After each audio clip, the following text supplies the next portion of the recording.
आजच्या लेक्चरमध्ये आपण न्यूमरिकलचा पार्ट पाहणार आहोत.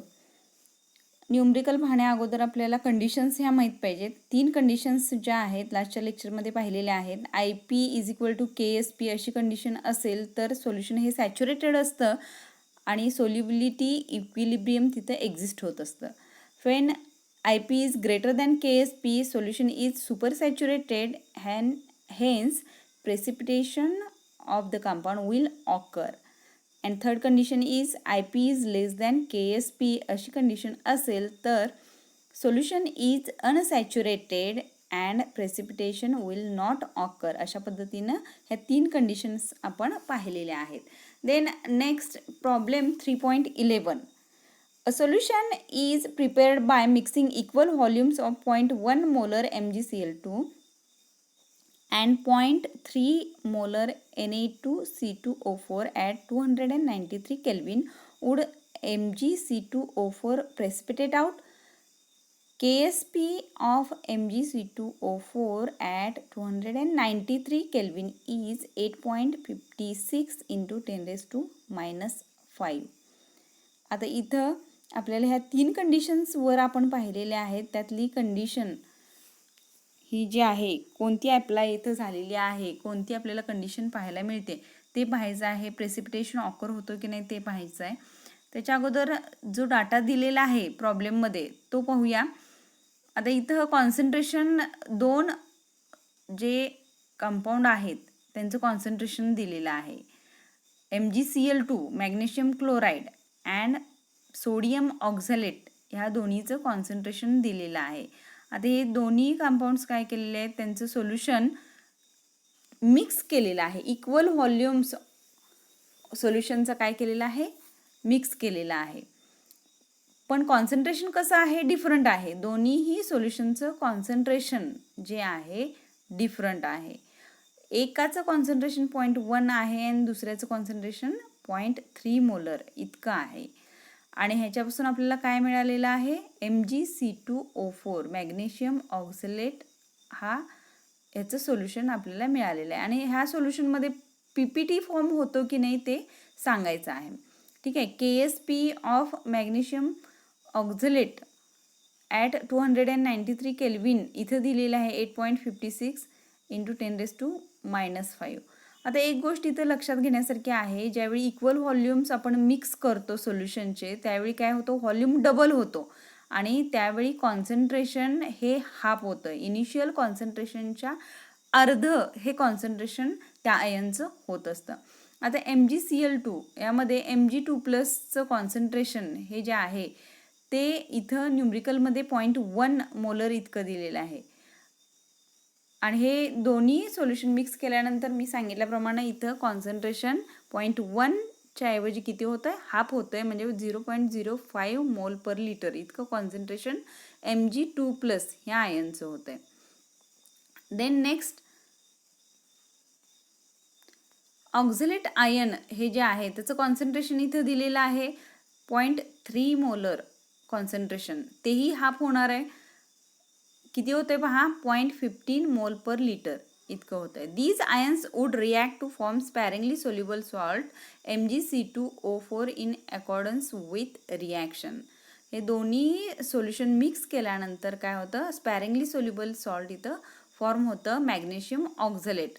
त्याची रिॲक्शन कशी आहे Mg2+ C2O4 it gives equilibrium इथं अटेन होतं मॅग्नेशियम ऑक्झॅलेट हे आपल्याला सॉलिड फॉर्म होतो. Ionic product in the solution is given by ionic product हा जो आहे सोल्युशनमधला कशा पद्धतीने आपण सांगू शकतोय concentration of Mg2+ into concentration of C2O4 is equal to आता आपल्याला माहीत आहे दोन्हीचंही कॉन्सन्ट्रेशन काय करायचं आहे मल्टिप्लाय करायचं आहे. आपल्याला इथं कॉन्सन्ट्रेशन आपल्याला किती मिळतं आहे 7.5 into 10⁻³ इतकं कॉन्सन्ट्रेशन म्हणजे हा आयनिक प्रोडक्ट आपल्याला मिळालेला आहे. कॉन्सन्ट्रेशनचं मल्टिप्लिकेशन केल्यानंतर काय मिळालेलं आहे आयनिक प्रोडक्ट आपल्याला मिळतो. KSPची व्हॅल्यू तर अगोदर दिलेली आहे. KSPची व्हॅल्यू किती आहे 8.56 into 10⁻⁵. आता ह्यातलं कोणतं IP मोठं आहे का KSP मोठं आहे हे तुमच्या लक्षात आलं असेल. 7.5 ही IP ची व्हॅल्यू कॅल्क्युलेट केलेली आहे मल्टिप्लाय करून, ती व्हॅल्यू आपल्याला इथं मोठी दिसते. म्हणजे IP is greater than KSP ज्यावेळी असेल तर solution is supersaturated and precipitation will occur, ही कंडिशन आपल्याला इथं दिसते. ठीक आहे. As ionic product is greater than KSP precipitation will takes place. अशा पद्धतीनं हा न्यूमरिकल आहे. Numerical 3.12. The solubility product of AgBr is 5.2 into 10 raised to minus 13. Calculate its solubility in mole per dm cube and gram per dm cube. Solubility calculate करायची आहे मोल per dm cube आणि gram per dm cube मध्ये. Molar mass AgBrचं दिलेलं आहे 187.8 gram per मोल. Solution इथं दिलेलं आहे. The solubility equilibrium of AgBr is, AgBr solid फेजमध्ये असणारं सोल्युशन त्याचं तयार केलं आपण ॲक्वियस सोल्युशन. इक्विलिब्रियम इथं अटेन होतं. Ag प्लस आयन आणि Br मायनस आयन यामध्ये ते डिसोसिएट होतं. आता इथे एक्स आणि वाय ची व्हॅल्यू दिसते आपल्याला 1, दोन्हीची व्हॅल्यू 1 आहे. KSP इज इक्वल टू कसं आहे, इक्विलिब्रियम इथं अटेन होते. लक्षात आलं. इक्विलिब्रियम अटेन झाल्यानंतर आपल्याला KSP आपण काय करू शकतो, काढू शकतो. KSP इज इक्वल टू इथं आयन्स जे आहेत त्यांच्या कॉन्सन्ट्रेशनचा प्रोडक्ट म्हणजेच काय आहे KSP, that is equal to S square, solubility square. ठीक आहे. S is equal to root KSP असे आपण वरचं इक्वेशन लिहू शकतो. आता KSP सोल्युबिलिटी कॅल्क्युलेट करण्यासाठी KSP हे काय झालेलं आहे, सोल्युबिलिटी प्रोडक्ट दिलेला आहे 5.2 इंटू 10 रेज टू मायनस 13. रूटमधून बाहेर काढल्यानंतर ॲन्सर किती मिळते, 7.2 into 10 raise to minus 7 mole per dm cube. Then the solubility in gram per dm cube is equal to, gram per dm cube मध्ये सोल्युबिलिटी कॅल्क्युलेट करण्यासाठी formula आहे molar solubility in mole per dm cube into molar mass in gram per mole. ठीक आहे. आता इथं molar mass AgBrचं 187.8 gram per मोल दिलेलं आहे. ते कशासाठी दिलेलं आहे, सोल्युबिलिटी आपल्याला त्याच्या सोल्युबिलिटी ही जी आहे ग्रॅम पर dm क्यूबमध्ये आपण कॅल्क्युलेट करू शकतो.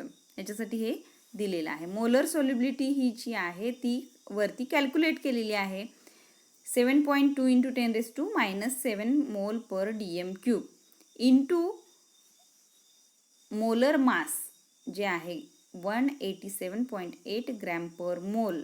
आपल्याला ॲन्सर इथे मिळालेला आहे gram per dm क्यूबमध्ये.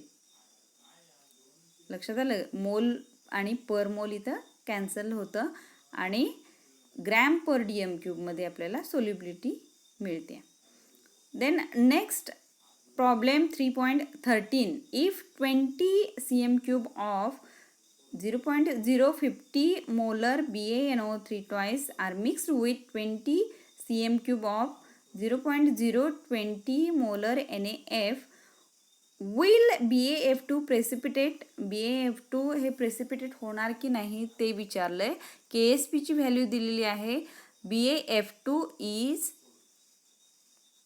1.7 into 10 raised to minus 6 at 298 Kelvin. आता इथं आपल्याला व्हॉल्यूम्स दिसत आहेत.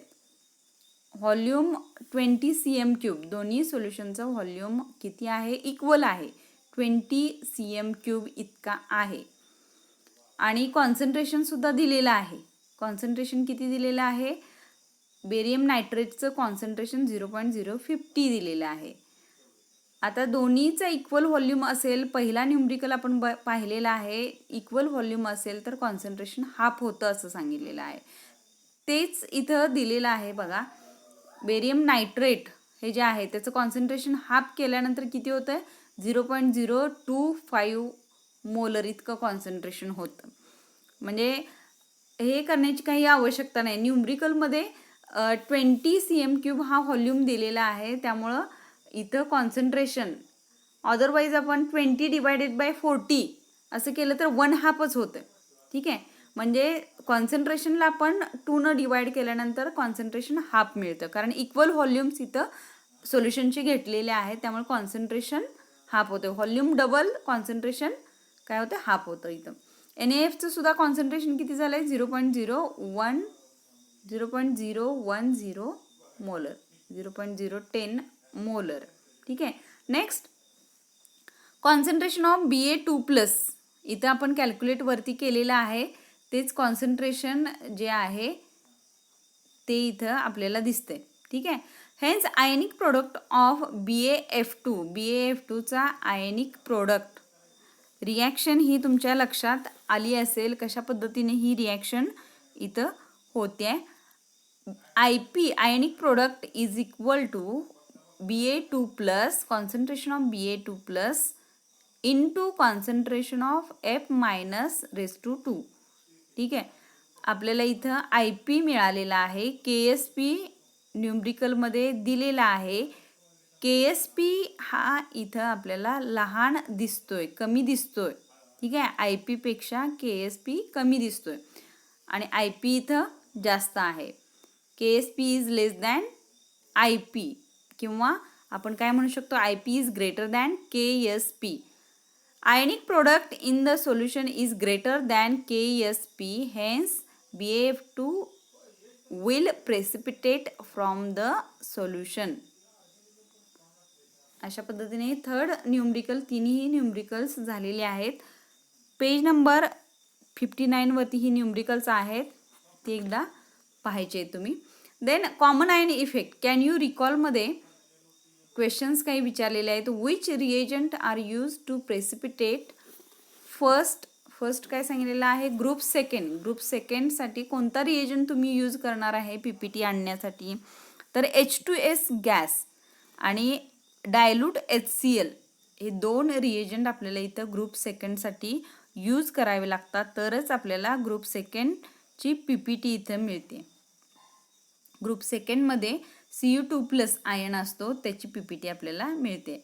देन सेकंड काय सांगितलेलं आहे, ग्रुप थर्ड B ची PPT केव्हा मिळते, कुठले रिएजंट यूज करावे लागतात आपल्याला, ammonium chloride, ammonium hydroxide alkaline होईसोपर्यंत, अमोनियम हायड्रॉक्साईड आणि H2S गॅस हे 3 रिएजंट आपल्याला यूज करावे लागतात थर्ड B ग्रुपसाठी.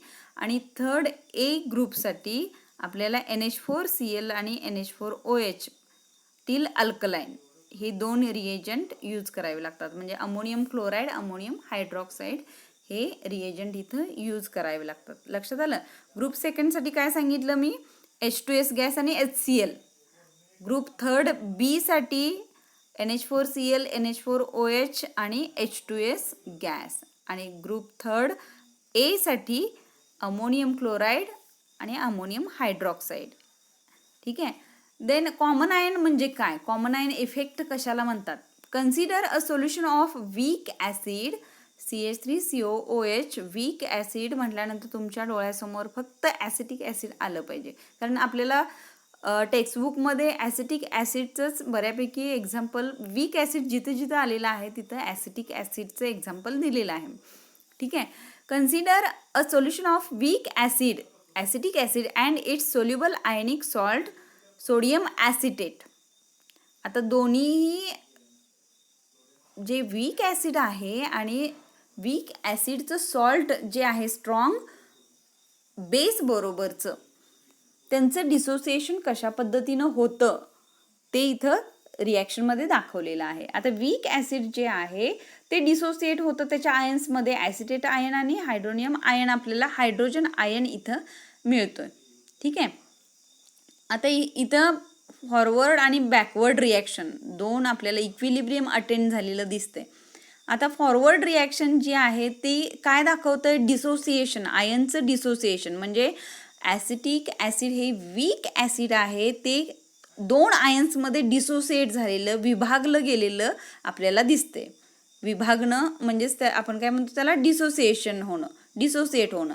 मग फॉरवर्ड रिॲक्शन पुढचा ॲरो आपण दाखवतोय, म्हणजे ॲसिटिक ॲसिड पासून पुढे गेलेला जो ॲरो आहे तो काय दाखवतोय, डिसोसिएशन दाखवतोय. त्याच्या आयन्समध्ये ते डिसोसिएट झालेलं आहे. आणि बॅकवर्ड रिॲक्शन काय दाखवते, असोसिएशन दाखवते.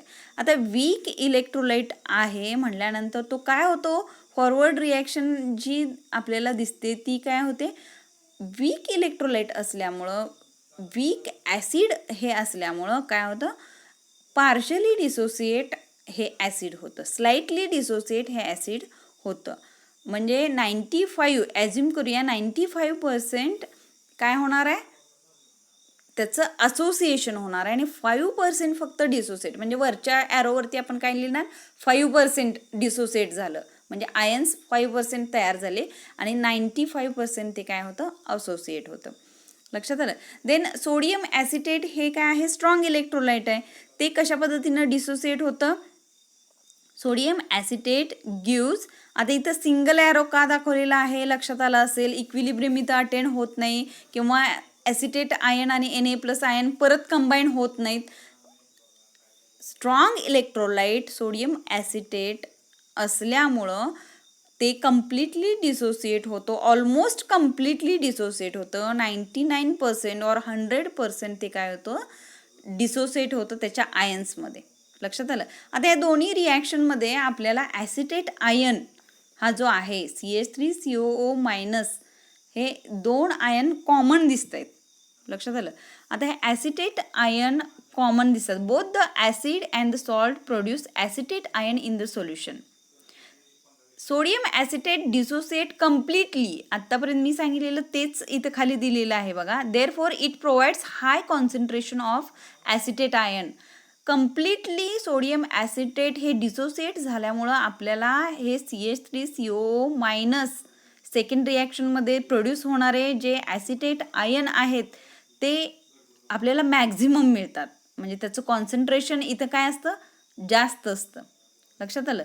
सेकंड रिॲक्शनमध्ये सोडियम ॲसिटेटच्या स्ट्रॉंग इलेक्ट्रोलाइटच्या रिॲक्शनमध्ये ॲसिटेट आयन जे मिळत आहेत ते आपल्याला मॅक्झिमम मिळत आहेत, जास्त मिळत आहेत, हाय कॉन्सन्ट्रेशन त्याचं असतं ॲसिटेट आयनचं तिथं. According to Le Chatelier's principle, the addition of acetate from CH3CONA to the solution of acetic acid shifts equilibrium.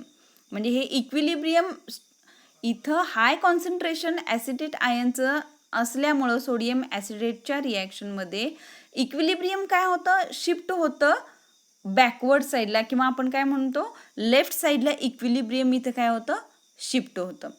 Shifts equilibrium of dissociation of CH3COOH to left. म्हणजे इथं डिसोसिएट झालेलं आहे, वरच्या रिॲक्शनमध्ये डिसोसिएटेड आयन्स आपल्याला दिसत आहेत पहिल्या रिॲक्शनमध्ये, तर ते काय होतात, कॉमन आयन इथं असल्यामुळं दोन्हीची सोल्युशन आहेत. ठीक आहे, दोन्हीचं सोल्युशन एकत्र आपण केलेलं आहे. एक तर आहे ॲसिटिक ॲसिड, दुसरं काय आहे सोडियम ॲसिटेट. ॲसिटिक ॲसिडमध्ये ॲसिटेट आयन आणि सोडियम ॲसिटेटमध्ये ॲसिटेट आयन हे दोन्ही कॉमन आहेत. पण वरच्या रिॲक्शनपेक्षा खालच्या रिॲक्शनमध्ये जे ॲसिटेट आयन आहेत त्यांचं कॉन्सन्ट्रेशन हे कसं असतं, हाय असतं. आणि हाय कॉन्सन्ट्रेशन असल्यामुळं इथं स्ट्रेस येतो आणि स्ट्रेस आल्यामुळं इक्विलिब्रियम हे काय होतं, शिफ्ट होतं लेफ्ट साईडला. म्हणजे रिॲक्शन परत काय होते, बॅकवर्ड साईडला जाते. म्हणजे इथं असोसिएशन जे आहे ते अजून होतं. म्हणजे डिसोसिएशन तर इथं कसं होतं आहे, डिसोसिएट होणारे आयन्स हे 5% होतात, असोसिएशन 95% असतं हे सांगितलं मी. पण कॉमन आयन असल्यामुळं स्ट्रॉंग इलेक्ट्रोलाइट कॉन्सन्ट्रेशन ॲसिटेट आयनचं जास्त असल्यामुळं काय होतं, परत इथं डिसोसिएट होणाऱ्या आयनची संख्या कमी होते, कारण इक्विलिब्रियम इथं अटेन होतं. लक्षात आलं. Equilibrium of dissociation of CH3COOH shifts towards left side. Thus, reverse reaction is favored in which acetate combines with H+ to form unionized CH3COOH. Hence, dissociation of acetic acid is suppressed due to presence of sodium acetate containing a common acetate ion. इथं काय होतं, dissociation acetic ॲसिडचं आहे ते suppress होतं strong electrolyte sodium ॲसिटेटमुळं. कारण का, इथं common ion आहे ॲसिटेट आयन. त्यामुळं काय होतं, डिसोसिएशन थोडंफार होत होतं, 5% डिसोसिएशन होत होतं, ते सुद्धा इथं कॉमन आयनमुळं सप्रेस केलं जातं आणि जवळपास 3% किंवा 2%च डिसोसिएशन इथं at the end of the reaction आपल्याला बघायला मिळतं. आणि ह्या इफेक्टला काय म्हणायचं आहे, कॉमन आयन इफेक्ट. म्हणजे जे डिसोसिएशन 5% होतं वीक ॲसिड घेतल्यामुळं आणि स्ट्रॉंग इलेक्ट्रोलाइट घेतल्यामुळं, म्हणजे वीक ॲसिड जे आहे तिथं डिसोसिएशन आपण किती सांगितलेलं, 5% डिसोसिएशन होतं. पण स्ट्रॉंग इलेक्ट्रोलाइटचं सोल्युशन त्यामध्ये आहे, त्यामुळं तिथं कॉन्सन्ट्रेशन ॲसिटेट आयनचं जास्त मिळतं आपल्याला. आणि हे जे डिसोसिएशन आहे 5% होणारं, ते सुद्धा काय होतं, सप्रेस होतं. आणि ते डिसोसिएशन कमी होऊन काय होतं, जवळपास 2% किंवा 1%, 3% ॲज्युम करूया व्हॅल्यू, इतकं डिसोसिएशन तिथं आपल्याला शेवटी पाहायला मिळतं. ह्यालाच आपण काय म्हणतो, कॉमन आयन इफेक्ट. इथं डेफिनेशन दिलेली आहे.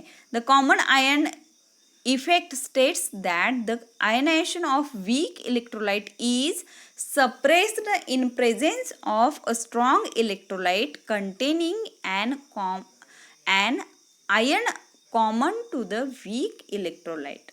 कॉमन आयन इफेक्ट काय सांगतं, common ion effect of a weak electrolyte.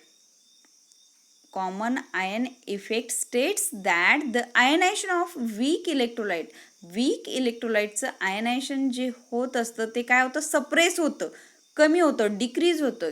कशामुळे, स्ट्रॉंग इलेक्ट्रोलाइट आणि strong electrolyte containing common ion दोन्हींच्या मध्ये असणारं त्याच्यामुळं आणि स्ट्रॉंग इलेक्ट्रोलाइटमुळं इथं वीक इलेक्ट्रोलाइटचं जे आयन्स आहेत, आयनायझेशन आहे, ते सप्रेशन इथं होतं. आणि ह्या प्रोसेसला आपण काय म्हणायचं, common ion effect.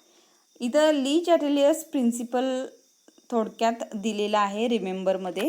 Can you टेलमध्ये how does the ionization of NH4OH suppressed by addition of NH4Cl to the solution of NH4OH, हा क्वेश्चन विचारलेला आहे. सेम आता इथं सोडियम हायड्रॉक्साईड घेतलेला आहे, अमोनियम क्लोराईड घेतलेला आहे, म्हणजे वीक बेस घेतलेला आहे आणि स्ट्रॉंग इलेक्ट्रोलाइट घेतलेला आहे. अमोनियम क्लोराईड हे स्ट्रॉंग इलेक्ट्रोलाइट घेतलेलं आहे. कॉमन आयन कोणता आहे किंवा कशा पद्धतीनं इथं डिसोसिएशन सप्रेस केलं जातं वीक बेसचं, ते मला तुम्ही रिॲक्शन काढून एक्सप्लेन करून सांगायचं आहे. ठीक आहे. आता नेक्स्ट पॉईंट जो आहे 3.10.1 common ion effect and solubility, हा आपल्या सिलेबसमधून कट केलेला आहे. इथं आपला चॅप्टर काय होतं, संपतो. एक्सरसाइज तुम्ही काय करायचं आहे, करायचा आहे. डिफिकल्टी आली तर क्वेश्चन विचारा.